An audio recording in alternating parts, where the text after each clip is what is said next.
나팔절 앞둔 일요일날 첫째 날 예배 오신 여러분들 환영합니다. 오늘부터 다음 주 일요일 그거 중간에 목요일이 나팔절이에요. 그래서 나팔절 에렐 로시 하시나 그러니까 수요일날 저녁에 또 하고 해서 나팔절에 대한 메시지를 한 3번 정도 하겠습니다. 오늘 또 수요일, 일요일. 이번에 드디어 이제 나팔절 가을절기가 다음 주부터 시작이 됩니다.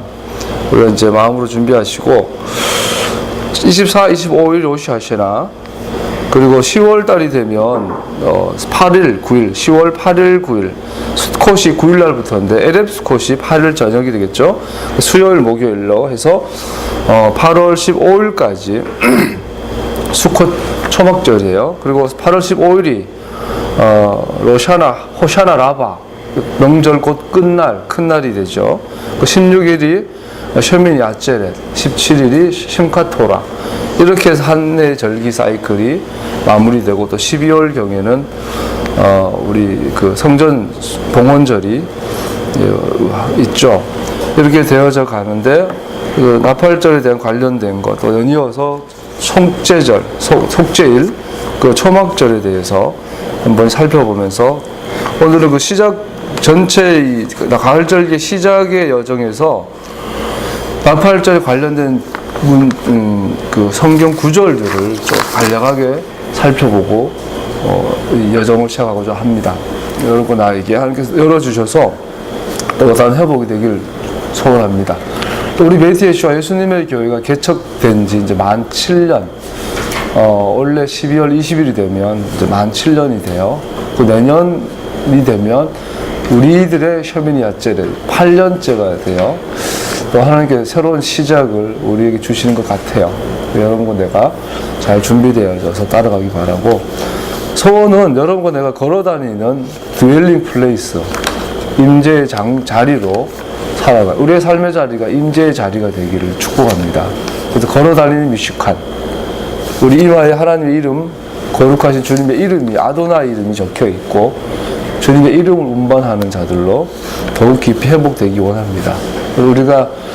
우리 카페가 이제 메뉴가 이제 기본적인 게 준비가 된 것 같고, 이 두 번째 해야 될 우리 교회, 우리 예수님의 교회의 시두르를 샤바 시두르를 중심으로 각 절기 시두르, 우리의 하루 일과의 아미다 기도 라이프 스타일들을 이제 하나 이게 만들어야 돼요. 그래서 이것을 우리에게 습관을 쫓아 기도하셨던 주님처럼, 그 습관은 또 우리 한글 습관은 또 다른 의미지만 우리도 메시아닉 신앙의 습관들을 구축하는 시즌이에요.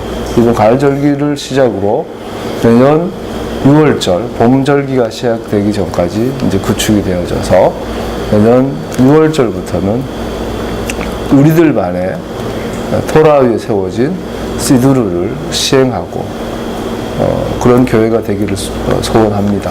그래서 우리부터 또 우리가 다른 사람을 전도한다면 우리가 그 사람들에게 줄 수 있는 시두르가 있어야 되겠죠. 그래서 하나님과 동행하는 한락카들을 소개할 수 있어야 될 줄 압니다. 먼저 출애굽기 19장 16절 한번 찾아보죠. 19장 16절 같이 읽어봅니다. 시작. 번개가 치고 천정 소리가 나며 짙은 구름이 산을 덮은 가운데 사냥 뿔나팔 소리가 우렁차게 울려 퍼지자 진에 있는 모든 백성이 두려워서 떨었다. 자, 우리가 나팔절을 앞두고 나팔절에 대해서 또 가을절기에 대해서 이제 시작하는데, 성경에서 나팔 소리가 뿔나팔 쇼파르가 가장 먼저 나온 구절이 출애굽기 19장 16절의 말씀이죠. 그래서 우리가 기본적으로 성경에서 가장 시작했던 것은 굉장히 의미가 있죠. 그래서 모든 나팔절은 성경에서 가장 먼저 있었던 이 쇼파르의 사건을 주목해 볼 필요가 있죠. 이 전체 여정을 보세요. 패사에서부터 이제 무교절, 그 초실일, 오멜 개수기간, 그리고 오순절, 그리고 이제 나팔절, 이제 세속제일, 초막절. 역사적으로 오순절까지는 성취가 되었지만 나팔절, 속죄일, 초막절, 심카토라까지는 아직 미래적인 사건들이죠. 그래서 우리가 가장 이 절기들의 궁극적인 목적이 어디냐면 바로 셔밋 야제렛이죠. 8일째. 근데 이 8일째를 앞에 연이어 있는 게 초막절이에요. 그래서 실제로 이 역사적인, 이 연대기적인 이 연속성에서 우리는 초막절이 우리의 신앙의 궁극적인 목적이 되죠. 그 초막이라는 건 뭐예요? 그 사랑하는 사람과 함께 있는 거죠. 드웰링 플레이스가 이 땅에 회복되는 거야. 성경에 보면 영원에서 영원으로 그러죠. 나는 알파와 오메가다. 사실은 나는 알렉과 타우다. 주님께서 그렇게 말씀하셨죠. 나는 처음과 나중이다. 이거 다르게 이해하면 처음은 마지막이다 라는 뜻이죠. 다른 말로 말하면 나는 처음을 마지막에 회복하는 자다. 그래서 영원에서 영원으로. 케뎀이 두 종류의 케뎀이 있어요. 그 예수님은 내가 아브라함보다 먼저 있었다 그러죠. 여러분, 아브라함이 언제 있었어요? 단순하게 생각하면 지금으로부터 약 3,000년, 4,000년 전 인물이지만 아브라함의 영혼은 언제부터 있었을까요? 예수님 말은 난 아브라함보다 먼저 있었다고 말씀하셨는데 아브라함의 근원이 어딜까요? 우리 황구석 박사가 이게 생후 2주 된 난자를 채취해서 핀셋으로 눌러서 그 난자 핵을 이제 착상해서 이렇게 장기를 이렇게 만들어내는 거를 거의 사기 수준으로 하다가 들통이 나서 이렇게 된 적이 있죠. 그때 이제 그분들 논리가 뭐예요? 난자와 정자가 수정이 돼서 2주 안에 있는 수정체는 아직 인격이 없다라는 거죠. 사람이 아니라는 거예요. 그래서 이제 항상 윤리적 부분 시끄러웠죠. 그때 이제 새 안양병원장의 박상은 장로님인가 그분을 모시고 강의를 한번 들은 적이 있어요. 그분도 내과 의사고 그쪽 전문가이신데 그분이 국회에서 이런 프레젠테이션 하셨어요. 그래서 정자와 난자가 수정이 되고 나서 곧바로 생긴 게 척추선이라는 선이래요. 눈에 잘 안 보이지만 확대하면 보이더라고요. 척추선은 사람이라는 증거라는 거죠. 그래서 사람은 난자와 정자 수정되는 그 순간부터 사람이라는 거예요. 이분은 장로님이고 황구석 박사는 아니다. 2주 뒤부터다. 그래서 이제 윤리적인 부분 비켜나가려 했다가 사기죠, 사기. 자, 그러면 여러분, 사람은 난자와 정자가 수정되는 그 순간의 사람이라면 그 사람의 영혼은 언제 그에게 들어왔을까요? 요즘은 기술이 난자와 정자가 수정된 상태에서 냉동고에서 얼려서 보관한대요, 요즘은. 아주 대단한 요즘 기술이죠. 그러면 걔는 영혼이 있을까 없을까요? 영혼은 우리가 신학적으로 수천 년 내려오던 논쟁거리예요. 영혼 선제설, 영혼 소멸설, 영혼 불멸설. 영혼은 언제 만들어져서 언제 그 사람 몸에 들어와서 하나가 될까요? 참 우리가 알 수 없는 거죠, 그죠? 그래서 기독교적으로 당연히 정자와 난자가 수정되는 그 순간에 걔는 사람이 그건 영혼이 있는 거죠. 사람이라면. 그 증거가 뭐냐면요. 근데 문제는 오늘 현대과학이 너무 발달해가지고 수정체를 얼려버리는 거야. 얘는 얼려 있다가 부모가 이제 걔는 필요 없어 그럼 폐기시킨단 말이야. 그럼 걔는 사람이에요, 아니에요? 참 과학이 발달하니까 새로운 윤리들이 되더래요. 토라가 해석해야 될 게 너무나 많아져요. 근데 어쨌든 수정체가 사람이라는 증거가 뭐냐면 세례요한이에요. 세례요한이 임신된 지 6개월쯤 됐을 때, 임신에 6개월 정도 됐을 때 마리아가 세례요한의 어머니를 만나죠. 그때 뱃속에 6개월 정도 된 아이가 뛰어놀았더라 그래요. 6개월 된 아이는 사람 맞죠? 근데 문제는 뛰어놀았다가 사실은 경배했더라. 예배 드리는 거예요. 어린아이가. 누구죠? 사촌 동생을 향한 예수님. 예수님은 수정된 지 3일인가 밖에 안 됐어요. 성령의 능력으로 마리아의 자궁 속에 예수님의 수정체가 된 지 이제 겨우 며칠밖에 안 된 아이를 향하여 예배 드리는 거예요. 그거 사람이죠. 그래서 실제로 예수님의 요즘 12월 25일이 성탄절이라 그러는데 또 그 박상원 장로님 같은 경우는 아니다. 예수님 오신 날은 12월 25일이 아니라 그보다 10개월 이전이다. 3, 4월이다. 이렇게 수정된 날. 둘 다 틀렸죠. 예수님의 생신은 초막절 시즌인 거 우리가 알 수 있죠. 사실은. 그런데 엄밀히 따지면 예수님이 태어난 날이 만약에 초막절 시즌이라면 그보다 10개월 전에 오신 거예요. 수정된 날. 자, 이거 무슨 이 이야기를 왜 갑자기 옆으로 빠졌는데, 영혼이 아브라함이 언제부터 있었을까요? 아브라함이 이 땅에서 남자와 정자로 부모 엄마의 뱃속에서 수정되는 순간에 아브라함이 있었던 건가요? 그 전에 있었을까요? 성경은 말하죠. 너는 케뎀에서부터 내 안에 있었다. 내가 널 알고 있었다라는 거죠. 근데 예수님이 뭐라고? 나는 그보다 그 전에 있었다라는 거예요. 그 케뎀이에요, 케뎀. 아브라함은 없었던 적이 있어요. 근데 예수님은 없었던 적이 없어요. 그게 영원이라는 자리예요. 이 영원이 지금 이 세상 가운데 오는 거, 영원히. 우리는 그 과도기 안에 있는 거죠. 알렙과 타우. 케뎀이 이 땅에 케뎀된, 그게 이 땅에 실제로 있었어요. 하늘과 땅이 하나가 된 경우, 에덴 동산이었죠. 드웰링 플레이스라고 그걸. 그래서 하늘에 계신 하나님, 이 땅에 와서 거하시는 것. 그래서 하늘이 땅이 되고 땅이 하늘이 되어버리는.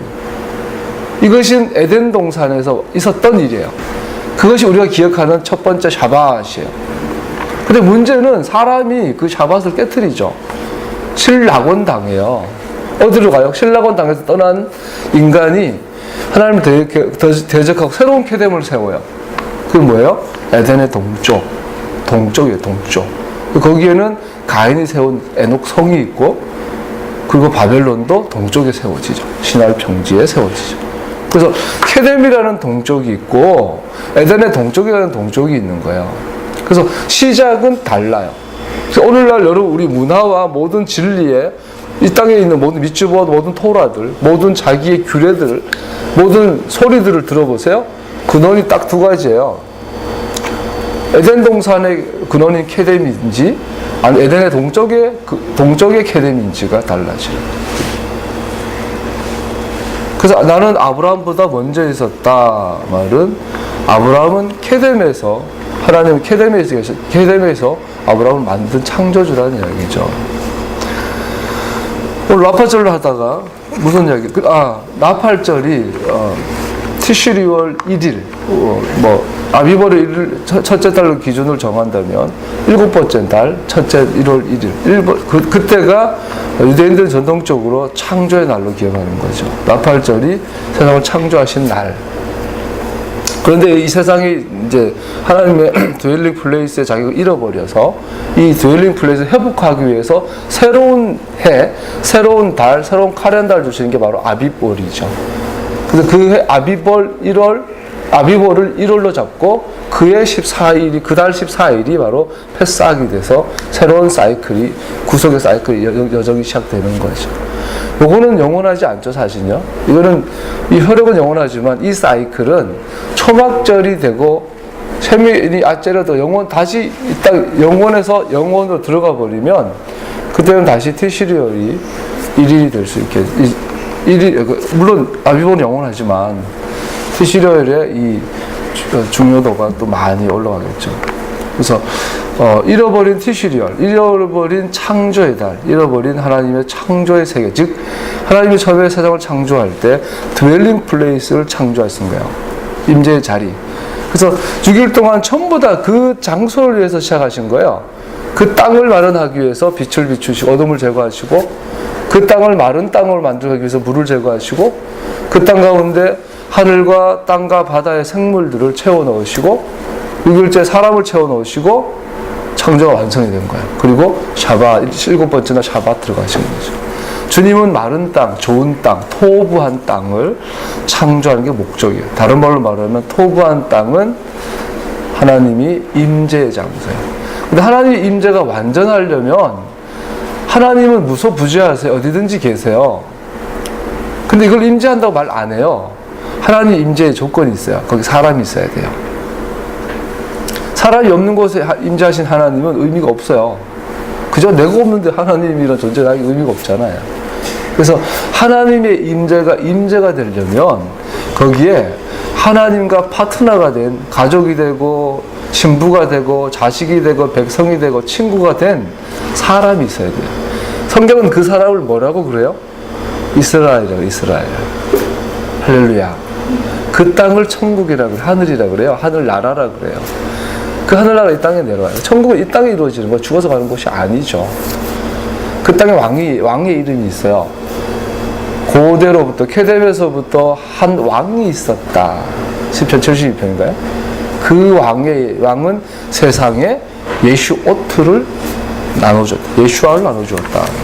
그 왕의 이름이 예슈아.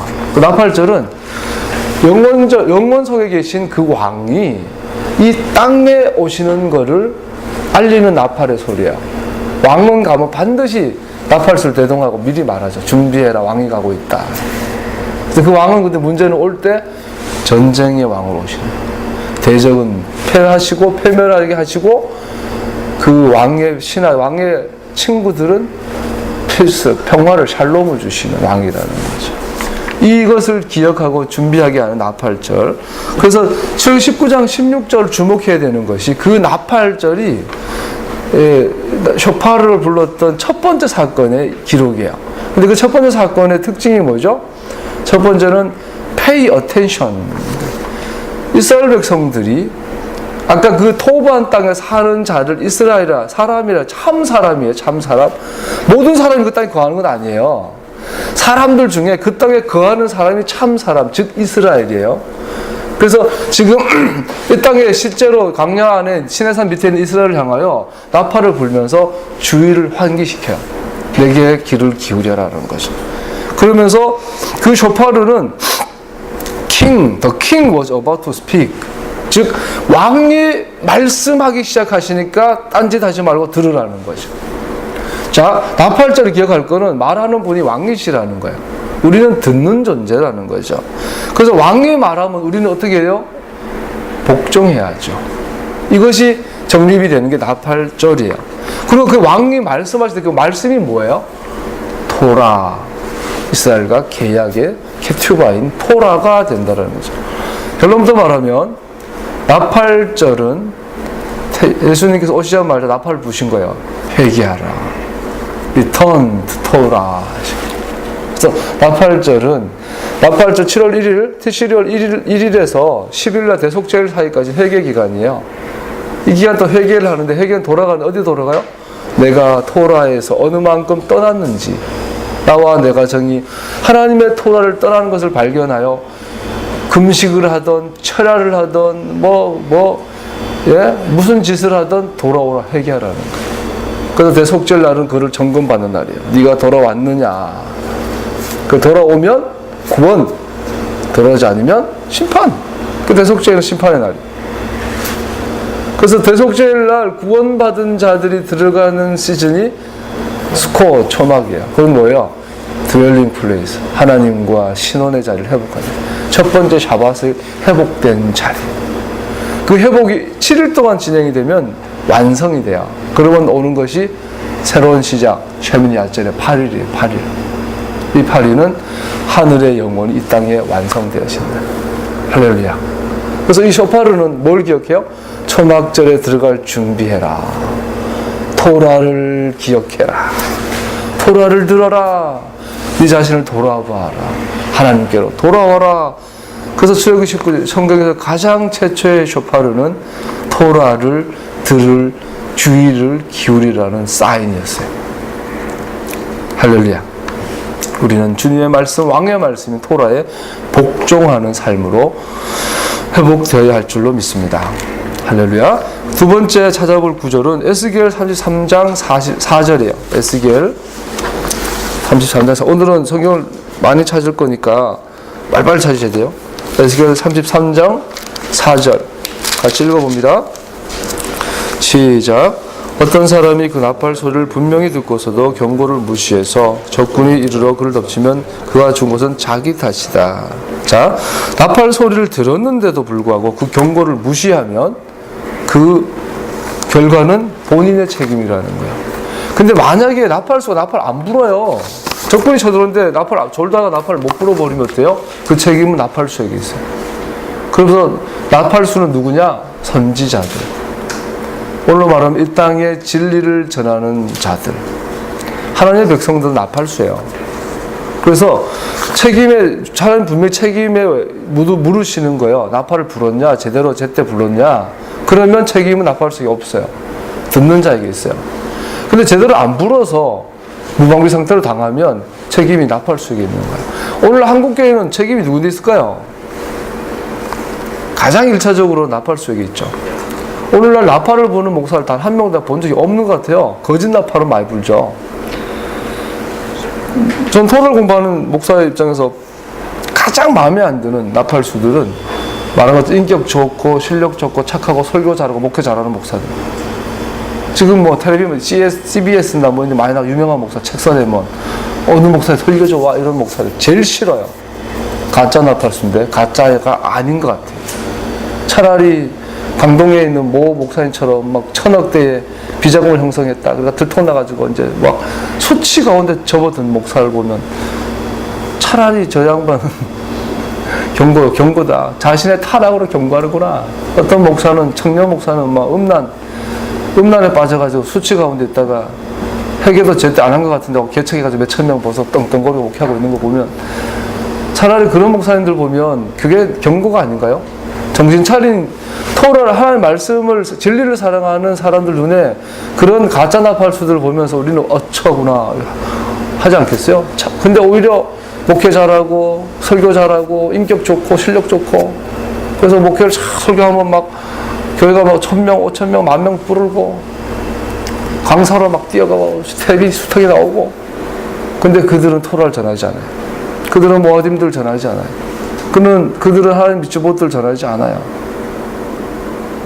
그들 이스라엘에 대해서 곡해하고 대체청에 빠져가지고 이스라엘 비판한 자리에 서 있어요. 가짜를 가지고 진짜처럼 전하는 너무나 실력 있게 너무나 인격 있게 그들을 향하여 울분을 나는 막 분노가 일어. 저도 뽀록 나야 되는데 마치 이번에 성프란이 아니고 교황 성프란치스코 흉내내는 성프란치스코가 왜 성이에요? 그 인간도 이제 천국 갔는지도 궁금한데 근데 그 흉내내는 교황이 와가지고 가난한 자 약한 자 가난한 자 흉내내면서 자가용 제트 비행기 타고 내려가지고 소울 타고 돌아다니는 이런 쇼맨십에 통하는 진짜 나팔수가 없어요. 부족해요. 이따도 나오겠지만 구원용 장사하는 목사들 되게 많고 회계 장사하는 사람 많고 교회 개혁을 장사하는 목사들 너무너무 많고 첫 번째 책임은 나팔수들에게 있다고 봐요. 두 번째는 또 사람들이 또 그걸 원해요. 내게 부드러운 말을 하라. 듣기 좋은 설교를 하라. 날 감동시키고 나 울려줘. 나 위로해주라. 그럼 내가 월급 많이 주고 양복도 사주고 목사님 해줄 테니까. 절대 다수의 성도들이 그런 목회자를 원하죠. 자, 에스겔은 분명히 말하고 있어요. 누가 책임질래? 에스겔의 나팔의 내용이 뭐죠? Alerts of danger. 위험을 알리는 이거는 경고음이었어요. 그래서 그 경고음을 무시하게 되면 사고가 나죠. 크게는 비행기가 추락할 수도 있고 교통사고를 예를 든다면 사인을 무시하면 나도 한번 그랬어요. 옛날에 차를 타고 고속도로를 달리고 있는데 3일 전부터 배터리 경고가 들어왔어요. 이게 뭐 그냥 우습게도 그냥 별 생각 안 해서 차를 그때 이제 그 새 차를 처음 타는 때가 옛날 수동차만 타다가 결혼하고 이제 지금 타는 차 새 차일 때 배터리 경고가 깜빡하길래 무시하고 그냥 탔는데 3일 뒤에 그 강변북로 쌩쌩 달릴 때 차가 중간에 서버렸어요. 그래서 아찔했던 적이 있어요. 원인은 몰랐는데 보니까 배터리 방전이야. 3일 전에 경고를 무시했던 결과였죠. 다행히 견인은 됐는데 지금 생각해도 아찔했어요. 이것처럼 마지막 때 경고의 소리가 나팔의 소리입니다. 그래서 이 경고소리를 들으면 이렇게 질문해봐야 돼요. 데일리 워크, 매일매일의 일상생활 속에서 우리는 엔드 타임스, 마지막 때 주님 오실 날을 준비하고 있는가, 우리는 준비되어지고 있는가 돌아봐야 된다는 거죠. 우리의 삶은 만약에 우리가 일주일 뒤에 우리 지연이가 이제 다음 달에 임용고시가 있는데 지금 지연이 네 삶의 모든 게 지금 임용고시에 맞춰졌잖아. 거기를 맞춰서 자고 먹고 일어나고 운동하고 쫙 출근하고 하여튼 그 시험에도 그 서울 칠까 경기도 칠까 제주도 칠까 막 모든 게 지금 거기에 집중이 돼 있어. 우리 인생에 시험이 있으면 다음 주 수요일 날 영어 본고사가 있으면 어떻게 해요? 일주일 날 영어만 하지. 그 시간 수학하는 전 좀 정신 나간 거죠. 근데 우리 인생이 마치 어떠냐면 다음 주 수요일 날 영어 시험 치는데 주간하고 990 가고 있는 거야 지금. 그 수요일 날 딱 쉬어 영어 시험 치고 나서 그때부터 이제 영어 공부하는 거야. 우리는 인생의 종말 시험이 있죠. 예수님의 재림이라는, 왕의 귀환이라는 우리 인생의 마지막 관문이 있어요. 거기에 우리 인생의 모든 게 맞춰져야 돼요. 돈 버는 이유, 목적, 쓰는 이유, 목적, 공부하는 이유, 목적, 내가 먹고 자고, 내가 사나 죽으나, 주님의 재림이라는 여기에 타겟이 딱 갖춰져서 우리가 거기에 맞춰져서 우리 삶이 이게 조정이 되어져야 하는데, 우리는 엉뚱한 시험을 준비하고 살아가고 있다는 거죠. 여기에 대해서 나팔자로 우리에게 경고하는 거예요. 쇼파르는 다시 돌아와라. 마지막 때를 기억하고 그 마지막의 경고음을 들으라는 거죠. 세 번째 한번 또 찾아봅시다. 아모스 3장 6절. 아모스 선지자가 또 무슨 말씀을 하셨는지 아모스 3장 6절 다시 읽어봅시다. 6절, 7절 읽어볼까요? 시작. 성읍 안에서 비상날팔이 울리는데 사람들이 두려워하지 않겠느냐? 어느 성읍에 재앙이 덮치면 그것은 주님께서 하신 일이 아니겠느냐? 참으로 주 하나님은 당신의 비밀을 그종 예언자들에게 미리 알려주지 않고서는 하나님께서는 어떤 큰일 행하실 때 반드시 경고하신다는 거죠. 감사하게 이게 자비자심인데, 이것은 여기 보면 if a calamity, 그러니까 대재앙, 대재해, 우리 주변에 많은 재해들이 있죠. 이런 것들은 하나님의 경고의 사인이라는 거죠. 성경은 분명히 말하기를. 우리나라 최근에 세월호 사건, 이것은 하나님의 경고 사인이에요. 지금 그 한태평양 이 하산대, 조산대, 이 불의 고리라고 그러죠. 이번에 최근에 LA 지진, 뭐 일본의 대지진, 이 모든 것도 우리를 향한 이제 쇼파르예요. 크게. 옛날에 인도네시아 대지진, 중국 지진, 또 화산 폭발, 또 기상 이변, 또 수많은 우리의 그 사건 사고들은 하나님이 인류를 향하여 돌아와라 하나님의 경고의 신호들이죠. 근데 우리는 너무나 많이 무시해 왔어요. 무시해 왔고 지금도 무시하고 있고, 이번에 세월호 사건 유족들의 이게 행태를 보니까 마치 그 세월호 선장 같아요. 정말 한국의 미래가 암담한데, 세월호 선장과 세월호 그 당시 사건 날 때 그 직원들 보면 우리가 막 우라통이 터지잖아요. 어떻게 인간이 저럴 수 있나. 근데 세월호 유족들 참 우리가 불쌍히 여기고 같이 기도하면, 요즘 이제 최근에 대리기사 폭행 사건, 자기는 멀쩡한데 그 다음날 이빨 6개 부러졌대. 혼자 쇼한 거지. 그 중간에 그런 거짓말을 하고 막 정부를 뒤흔들려고 하고 초법적인 걸 요구하고 불법 시위하고 이런 걸 보면서 저 어떤 느낌이 드냐면, 개인적으로 저 학부형 유족들이 마치 다는 아니겠지만 우리 교회인들이 굉장히 많이 돌아가 죽었잖아, 아이들이. 그래서 어떤 우리 옛날에 통합교단의 어떤 그 안산의 교회는 구고등부에 19명이 세월호 사건 통해 죽었대요. 그 교회가 지금 그런 유족들은 조용하거든요.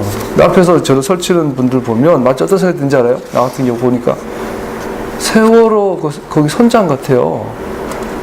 아니나 다를게, 그들의 사고방식이 다를 게 뭐가 있어요. 근데 그게 우리나라 시민 의식이라는 거예요. 어떡하냐 싶은 게 참 안타깝죠. 우리는 그런 재앙들을 통해서 남 탓, 니 탓이 아니라 하나님의 경고 음성을 들어야죠. 또 돌아가야 돼요. 들어요. 아까 말한 토라를 들으려고 불렀던 최초의 쇼파를 기억해야 돼요. 그러면 오늘날 교회들은 무슨 경고를 해야 돼요? 토라로 돌아오라고 경고해야 돼요. 참 선지자들은 가짜 경고 음성들이 너무 많죠. 진짜 안타까워요. 요즘 나는 제일 또 속상한 게 목사님들이 회개 장사하는 거, 예? 진리 장사하는 거, 구원론 장사하는 거. 양치기 소년들이거든요. 진짜가 오면은, 요즘 어제 선비가 질문했나? 성탄절, 크리스마스 예수님 생일 아니에요. 태양신 미트라의 생일이라고 이렇게 말하면 사람들이 뭐래요? 알아. 사람들 반응이 나도 알아. 근데 어쩌라고? 성탄절 지키잖아요. 문화 성교적으로 얼마나 좋냐고. 성탄절 지금 사람들의 진례에서 마비가 되어버려요. 하나님께서는 절기를 지키라 명하셨어요. 그 명령을 어기고 있는 것의 결과물이 성탄절인 걸 왜 모르냔 말이에요. 거기에 대해서 심각한 걸 전혀 모르고, 지금 자기들이 하나님의 말씀을 변개하고 왜곡하고 하나님의 말씀을 어기고 있다는 사실에 대해서 조금의 두려움도 없으면서, 알아, 나도 그게 진리가 아닌 걸 알아. 그런데 어쩌라고. 그거 열심히 성탄절 즐기고 부활절이 못 돼서 이런데, 주님께서는 분명히 자기 피 흘려가면서 6월절 지키라고, 사도 바울은 6월절 정말 제대로 지키자고 호소를 하고 가셨는데, 오늘날 주의 종들은 뭐 알아, 그런 말 있어. 그런데 부활절이 우리 전통 가운데 이게 진리야 이러고. 이게 양치기 소년들이 그동안 루터 양치기 소년이었고 칼빈도 양치기 소년이었고 우리나라 유명한 목사님들이 다 양치기 소년들이에요. 특별히 지금 회개운동하는 목사님들 다 양치기 소년들이에요. 진짜가 왔을 때 안 듣더라도 못 듣더라도 귀를 마비시켜버려요. 무감각하게 만들어요. 진짜를 루틴하게 만들어버려요. 진짜가 나타나면 트램블링 해야 돼. 여전히 떨어야 돼요. 두려워하고 어린아이처럼 쇼킹하고 쇼크를 먹고, 어린아이같이 진리를 받아들이는 자 쇼킹해야 돼요. 부활절이 진리가 아니었어? 땅을 치고 후회하고 돌아와야 돼요. 성탄절이 그런 거였어? 그러면서 막 몸서리 치면서 흥분하고, 그리고 그럼 진리가 뭐야? 그 모아딤을 발견해야 돼요. 그게 정상인데 얼마나 많은 양치기 소년들이 날뛰었는지, 그게 비진리야 이게 진리야 말해줘도 눈만 껌뻑껌뻑, 그래? 아 그거 참 거추장하네. 그래 하던 대로 해. 좋네. 교회 갔더니 여전히 치유도 일어나고, 여전히 막 위로가 되고, 여전히 막 눈물도 나고, 여전히 막 체험도 하고, 괜찮네. 이러고 있단 말이죠. 얼마나 많은 이 거짓 소파르들. 다시 말합니다. 그러한 아모스가 말했던 대재앙에 일어나는 쇼파르들은 marked the presence of danger. 이 실존하는 위험에 대한 경고들이라는 거죠. 그런데 이 경고들은 반드시 divine proportion, 하나님이 주시는 어떤 역할을 감당하는 재앙들이라는 거죠. 우리는 이 세상을 만드시고 우주를 보면, 만유인력이라는 법칙을 보면 우주는 진공상태라 그러죠. 진공상태 같은 그런 자리에서 서로 끌어당기는데 조금의 무질서가 없어요. 어마어마한 질서거든요. 어마어마한 수학적인 이 계산을 하고 우주가 지금 돌아가고 있단 말이죠. 그 가운데 소위 초자연적인 무질서한 대재앙이 일어나는 것은 하나님 의도하심이에요. 우연히 날 수 없는 것들이에요. 날아가는 철새 한 마리가 떨어지는 것도, 들에 핀 백합화 하나도 간섭하시는 주님께서 사람의 목숨이 왔다 갔다 이 대재앙과 대사건들은 분명한 경고의 음성들이에요. 앞으로 더 많은 경고들이 일러 펴실 때 우리는 어린아이처럼 두려워할 땐 두려워하고, 무서워할 땐 무서워하고, 떨 땐 떨어야 돼요. 과거에는 온보현이 같은 지존파 같은 사건이 일어나면은 막 기억나요. 우리 시골에 우리 엄마 동네 옆집 집사님 권사님들 우야노 그러면 땅을 치고 울었어요. 그런 기사를 읽으면, 오늘날은 뭐 세월호 300명이 죽었다고 그래도 눈물 껌뻑껌뻑하고 막 댓글로 장난하고, 우리의 마음이 너무나 이렇게 경고에 대해서 무뎌져 버린 것을 보게 돼요. 이것이 저주죠. 우리 어떻게 반응해야 할까요? proper fear. 단어 발음 이상하지만 그 경고에 적합한 두려움을 나타내야 돼요. 반응해야 돼요. 어린아이 같아야죠. 그래서 하나님을 경외하며 그 사인을 통해 하나님의 경고 음성을 들어야 할 줄 믿습니다. 스바냐 1장 14절 16절. 스바냐 1장 14, 16절. 제가 읽어드릴게요. 주님께서 심판하실 그 무서운 날이 다가온다. 득달같이 다가온다. 들어라. 주님의 날에 부르짖는 저 비탄의 소리, 용사가 기운을 잃고 부르짖는 저 절규. 그날은 주님께서 분노하시는 날이다. 환난과 고통을 겪는 날, 무너지고 부서지는 날, 캄캄하고 어두운 날, 먹구름과 어둠이 뒤덮이는 날이다. 나팔이 울리는 날, 전쟁의 함성이 터지는 날, 견고한 성읍이 무너지는 날, 높이 솟은 망대가 무너지는 날이다. 우리는 정상이라면 그런 음성을 듣고 경악을 하고 막 대비를 해야 된다는 거죠. 근데 수많은 양치기들 때문에 무뎌져 있어요. 여기서 보면 트럼펫 앤드 배틀 크라이, 나팔의 소리와 전쟁의 함성에 되어 있어요. 이것을 사도 요한이 또 반복해서 언급하고 있어요. 요한계시록, 사도 바울이 데살로니가 전서 4장 16절 18절 같이 읽어봅시다. 데살로니가 전서 4장 16, 17, 18 시작. 주님께서 후령과 천사장의 소리와 하나님의 나팔 소리와 함께 친히 하늘로부터 내려올 것이니 그리스도 안에서 죽은 사람들이 먼저 일어나고 그 다음에 살아있는 우리가 그들과 함께 구름 속으로 이끌려 올라가서 공중에서 주님을 영접할 것입니다. 이라에 우리가 항상 주님과 함께 있을 것입니다. 그러므로 여러분 이런 말로 서로 위로하십시오. 여기에도 보면 주님께서 하늘로부터 내려오시는데 뭐와 함께 내려오냐면 with a shout 돼 있어요. 전쟁의 함성 소리와 함께 이 땅에 내려오신다라는 거죠. 나팔 소리와 전쟁의 함성 소리가 주님이 오시는 발자국 소리예요. 그것은 용사, 전사가 내려온 소리예요. 용사, 군인이 내려온 소리예요. 군인들은 와서 뭐예요? 대적은 멸하고 아군은 구출하는 그러한 존재로 오신다는 거죠. 그분은 주님이시고 그분은 워리어, 전쟁의 용사이시고 그들은 그들의 원수를 정복하시고 그의 백성을 구원하러 오신다라는 거죠. 그래서 그들의 하나님의 원수에 대해서는 완벽한 제압, 파괴를 하게 하실 것이고 이제는 씨앗을 남기지 않을 거예요.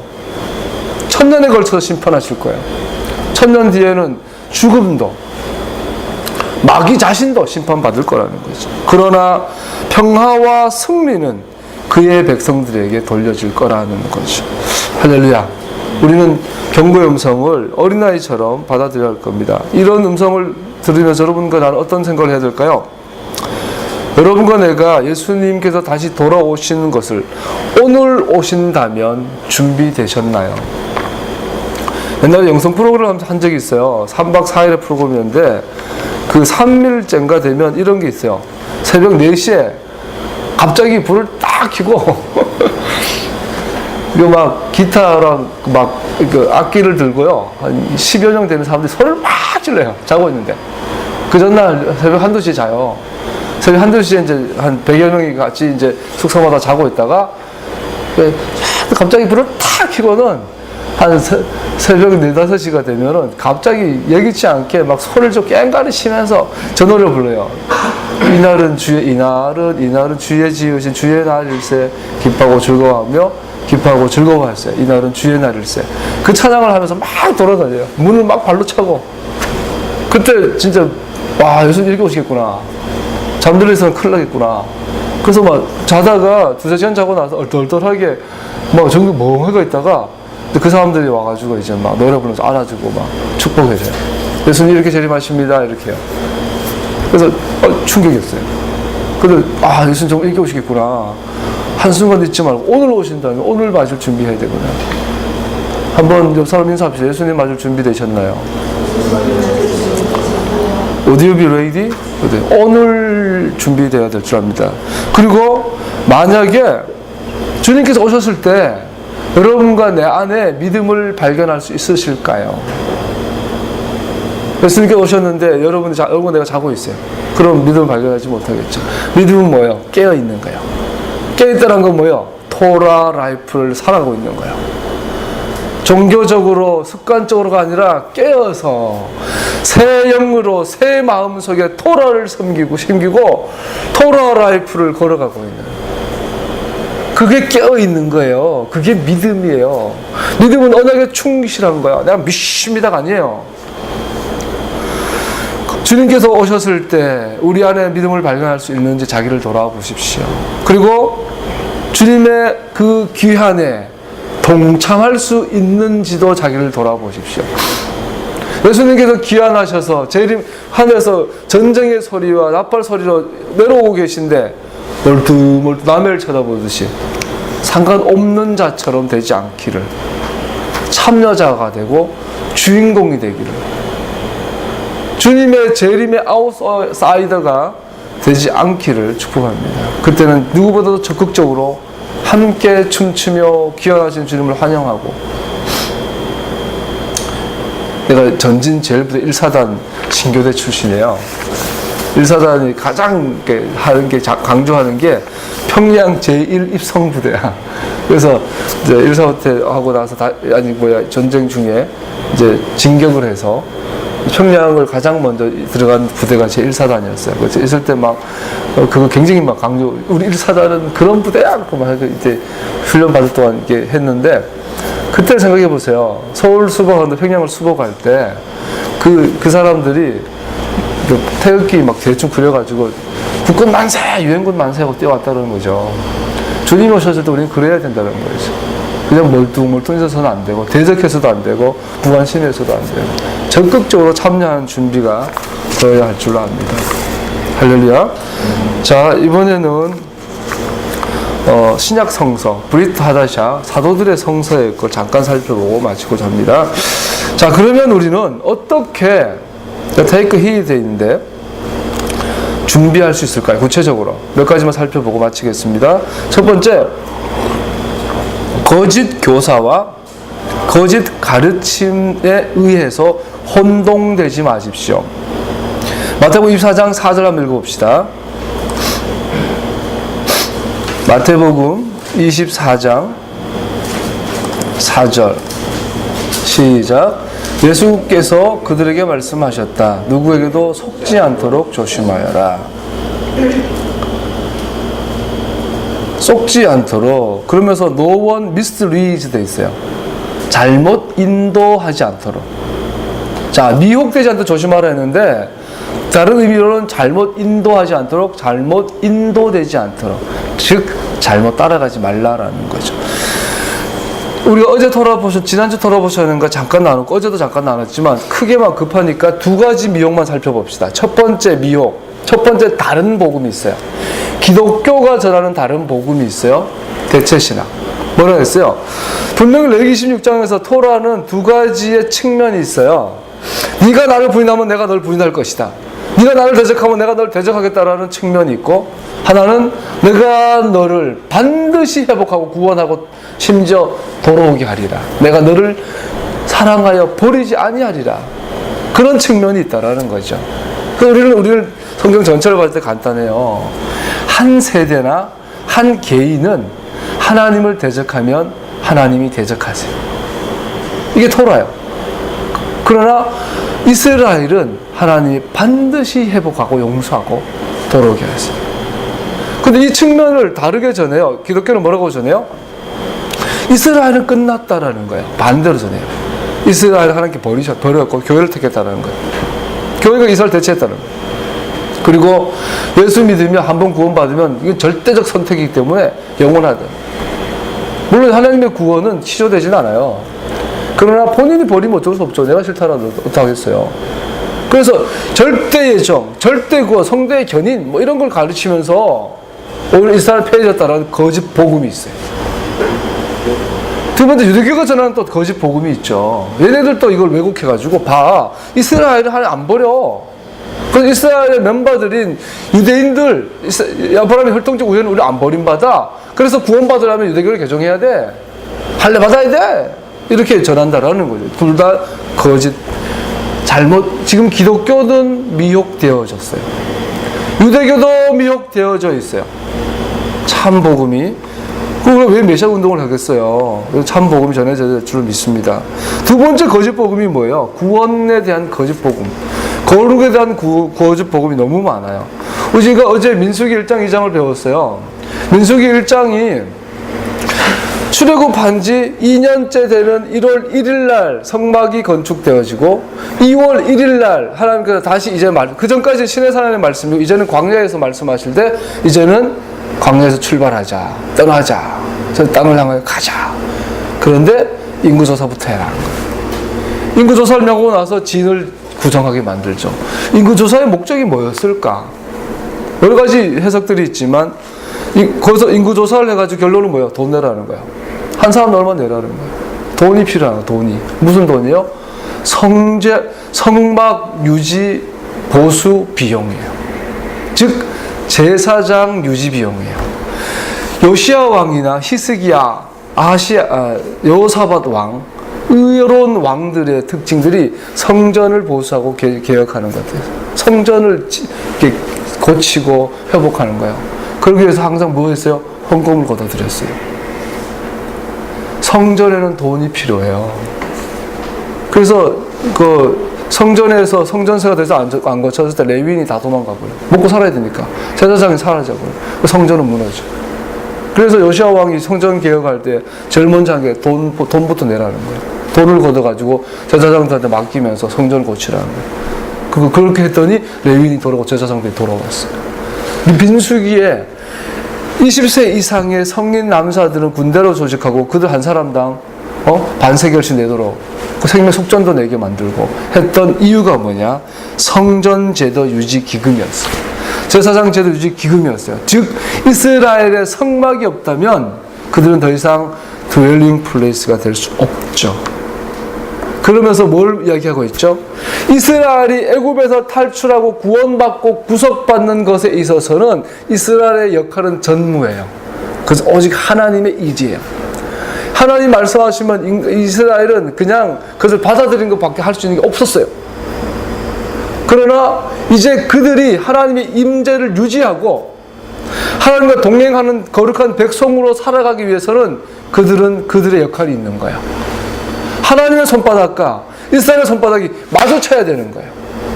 구원에 있어서는 하나님의 전적인 은혜지만 그들이 하나님과 함께 하기 위해서는 이스라엘은 반드시 대가를 지불해야 돼요. 노력이 필요하고 수고가 있어야 되는 거죠. 이것이 인구조사를 명한 가장 주된 이유라고 우리는 볼 수 있죠. 근데 오늘날 구원론을 장사하는 인간들이 있어요. 칼빈주의가 맞냐, 알미니안 주의가 맞냐, 한 번 구원은 영원한가? 뭐 꿈을 꿨는데 예수 잘 믿다가 목사 사모였는데 노래를 너무 잘해가지고 타락해가지고 술집에서 술집 여자가 됐다. 죽어서 지옥 갔는데 입신해서 가봤더니 지옥 가 있더라. 구원 받았지만 벌이 받았지 않냐? 한 번 구원은 영원하지 않다. 뭐 이런 식으로 만든 말이에요, 그것도. 그런데 그렇게 해가지고 사람들을 미혹하고 있는 걸 너무나 많이. 그래서 알미니안주의가 맞다 이래가지고 뭐 하나님이 은혜에다가 인간의 믿음 이게 신인 협동설 이래가지고 또 나오고. 또 이것도 기다 아니다 그러면서 개혁 운동이 일어나고. 토라 안으로 돌아와야 될 줄로 믿습니다. 그래서 그들에게 남는 게 뭐예요? 난 그 목사는 옆에서 봤어요. 하는 소리가 뭐냐면 목차는 권위에 따라 차를 타야 된다. 자기는 벤츠 사야 되는데 눈이 있어가지고 자기는 에쿠스 타고 부목사들 벤츠 사줬어. 1억 5천짜리 S클래스. 그 500명, 1000명 단위의 부목사 지정전하고 부목사들이라는 데는 그 있잖아요. 기아차 프리미엄 비싼 차 그거 에쿠스 밑에 그거 사주고. 왜 그런 사고방식이 가능할까요? 미혹하니까. 그걸 또 선지자래, 그 진료자는 목사래. 너무나 기가 막힌 현실을 많이 봐요. 다시 말합니다. 마지막 때는 거짓 가르침과 거짓 교사들을 따라가지 마십시오. 두 번째, 당신의 믿음을 전통에 두지 마십시오. 바리새인과 사두개인의 누룩을 조심하라고 말씀하셨습니다. 그리고 거짓 할례를 받지 말라고 말씀하셨습니다. 전통은 뭐예요? 사람의 교훈. 사람의 교훈이 나쁜가요? 왜 나빠요? 우리 아버님이 제게 해주신 말씀들은 금과 같은 말씀들이에요. 네? 정직해라. 이웃에게 한데 나쁜 짓 하지 말아라. 열심히 살아라. 아버님이 사람의 교훈 너무나 좋은 거예요. 공자가 얼마나 좋은 교훈들 많이 했어요. 여기서 말한 사람의 교훈은 그게 아니라 토라를 자의적으로 해석한 걸 말하는 거예요. 토라를 쓰신 입법자이신 하나님은 해석자이세요, 동시에. 그래서 토라를 바르게 해석하지 않은 것, 인간의 잣대로 해석한 것이 사람의 교훈이에요. 이것을 멀리하는, 이것이 바르게 누룩들이죠. 오늘날 유대인들은 자기들 마음대로 토라를 해석하는 유대교를 만들었고, 결과적으로 기독교도 토라를 우리 마음대로 해석해가지고 주일 성수라는 계물을 만들고, 부활절이라는 성탄절의 계물을 만들어가지고 자기의 밑주봇을 만들어가지고 사람의 교를 위에 지금 세워졌어요. 칼빈 종교, 루터 종교 되어버렸어요. 마지막 때는 그러한 전통 위에 우리의 믿음을 두지 말라고 성경은 분명히 말하고 있어요. 할렐루야. 세 번째로, 거짓 선지자들의 음성을 듣지 마십시오. 거짓 선지자들은 그때를 지정할, 어때입니다. 몇 월 며칠 언제 옵니다. 쉽게 말해서. 그래서 단미파를 잘 알아요. 단미파. 여기 보면 마가복음 13장 33절에 보면 when the appointed time will come, 모아딤이 언제 올 것이라는 것을 예언하는 거짓 선지자를 믿지 말라는 거죠.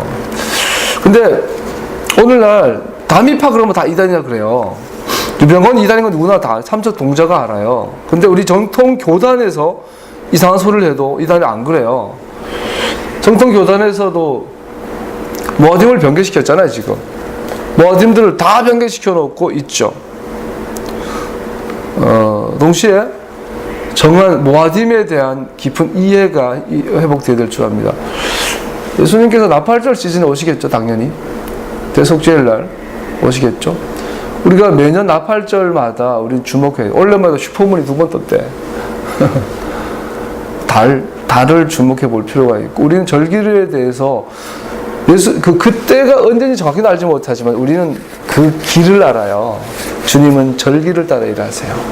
정한 appointed time은 창세기서부터 정한 하나님의 스케줄들이에요. 로봇가 아니라 주님의 스케줄 따라 움직이세요. 그분은 무계획적인 분이 아니죠. 이미 계획을 다 해놓으시고 그 계획대로 이 땅을 움직이고 계시죠. 우리는 그 계획을 따라 살 수 있어요. 주님의 자녀고 친구이기 때문에, 부름받았기 때문에. 왜? 그분은 우리에게 모아딤을 주셨어요. 절기를 주셨어요. 절기의 기름 부심을 따라, 절기의 진리를 따라 어린아이처럼 살아갈 때 우리는 주님의 계획 안에 살아가요. 그러면 때를 놓치지 않아요. 이 거짓 선지자들은 이 정한 때, appointed time을 여러 가지 자의적으로 해석해버리고 적용해버리죠. 조심해야 될 줄 압니다. 두 번째로, 어리석은 건축가가 되지 마십시오. 여러분과 나는 부득이하게 집을 짓는 자예요. 집이라는 것은 가장 중요한 게 터죠, 토. 집을 짓기 위해서는 땅의 계정 중요하고, 위치가 중요하고, 또 한 번 지었다면 다시 지을 수가 없어요. 그래서 새로운 집을 지으려면 새로운 기초를 쌓아야 돼요. 다 무너뜨려. 기초까지 무너뜨려야 새로운 집을 지을 수 있어요. 우리 옆에 있는 123층 롯데타워가 여러 가지 말이 많은데 자기들 말로는 괜찮다 하죠. 기초가 튼튼하다고. 만약에 잘못 지었다면 123층이지만 무너뜨려야 돼요. 다시 지어야 돼요. 집은 그래요. 우리의 인생의 집은요, 사춘기 때부터는 엄밀히 말하면 자기가 자기 집을 짓는 거야. 뭐 단하지만 그 전까지는 자의식이 잘 없죠. 그래서 이제 뭐 환경 영향을 받지만 사춘기가 지나고 자의식이 생기면 인간은 자기 집에 대한 책임을 져야 돼요.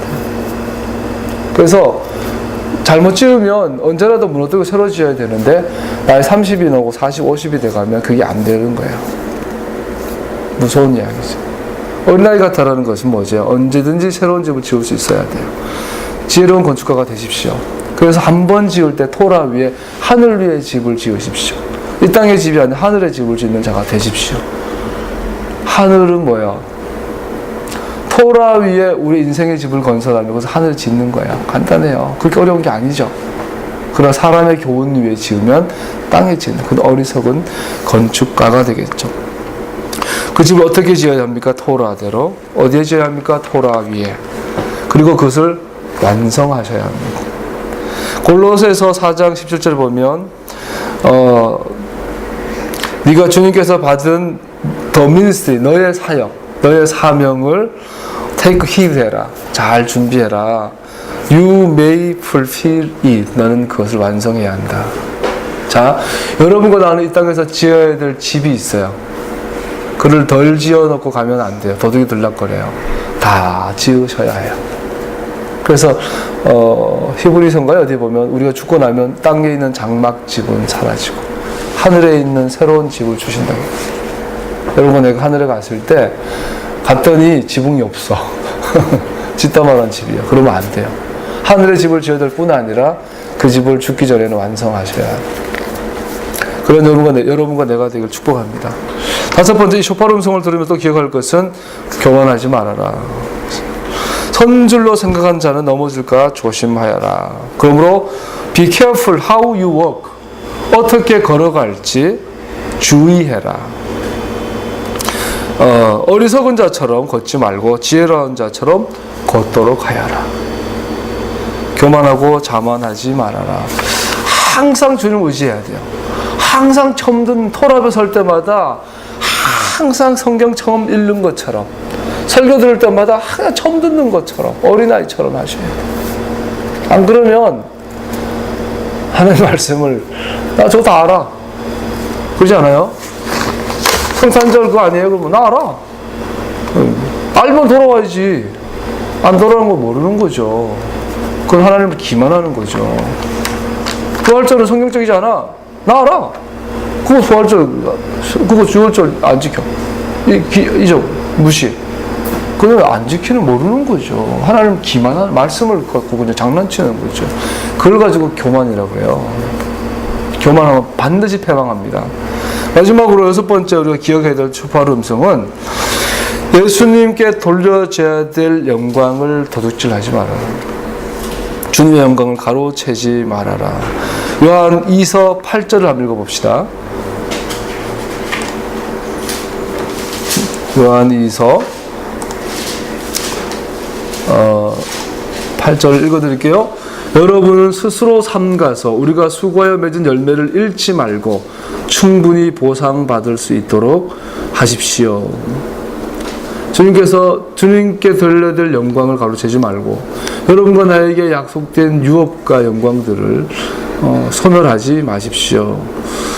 그러면 형제 여러분 주의하십시오. 히브리서 3장 12절 읽어드릴게요.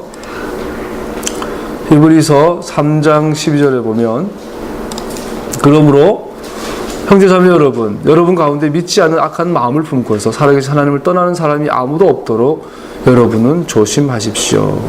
할렐루야. 마지막으로 히브리서 12장 1절 2절 읽고 마치겠습니다. 히브리서 12장 1절 2절 시작. 그러므로 이렇게 구름대와 같이 수많은 증인이 우리를 둘러싸고 있으니 우리도 갖가지 무거운 짐과 얽매는 죄를 버리고 우리 앞에 놓인 다름질을 참으면서 달려갑시다. 믿음의 창시자요 왕성자이신 예수를 바라봅시다. 그는 자기 앞에 놓여있는 기쁨을 내다보고서 부끄러움을 마음에 두지 않으시고 십자가를 참으셨습니다. 그날 그는 하나님의 보좌 오른쪽에 앉으셨습니다. 할렐루야. 우리가 최종적으로 주님의 보좌 오른쪽에 앉아야 될 줄 압니다.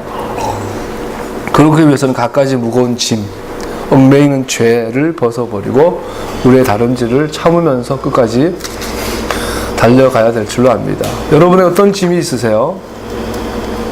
어떤 얽매인 죄가 있으세요? 그를 여러분과 내 삶에 있는 무거운 짐, 또 여러분과 내 삶에 있는 얽매이는 죄를 반드시 찾아내십시오. 이 나팔절의 기간에. 그리고 그것을 제거하십시오. 그리고 속죄일 맞이하는 여러분과 내가 되기를 축복합니다. 나쁜 습관, 나쁜 사소한 죄악들을 버리는 여러분과 내가 되기를 축복합니다. 할렐루야.